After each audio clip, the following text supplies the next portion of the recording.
4.24 લાખની ખરીદી કરવાને બદલે ફક્ત 1.5 લાખની જ ખરીદી કરાઈ છે। આમ આદમી પાર્ટી સંજેલી તાલુકાના પ્રમુખ અલ્પેશ ચારેલ, ગુજરાત પ્રદેશ સંગઠન મંત્રી જયેશ સંઘાડા સહિતની ટીમ દ્વારા ગુજરાતના મુખ્યમંત્રીને સંબોધીને સંજેલી તાલુકા વિકાસ અધિકારીને આવેદન આપ્યું છે।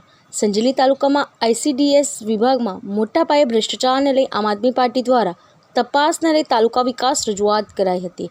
સંજેલી તાલુકાની 137 આંગણવાડી કેન્દ્ર આવેલ છે, જેમાં 0 થી 6 માસના બાળકો, 6 થી 3 અને 3 થી 6 વર્ષ, 14 થી 18ની કિશોરીઓ સાથે સગર્ભા ધાત્રી માતાઓની 13,000 ઉપરાંત લાભાર્થીઓની સંખ્યા આવેલી છે, જેમાં સરકારશ્રી દ્વારા વિવિધ યોજનાઓ કાર્યરત મૂકવામાં આવી છે, જેમાં ICDS વિભાગ થયેલ કથિત ભ્રષ્ટાચારને લઈ તપાસ કરવા રજૂઆત કરાઈ છે।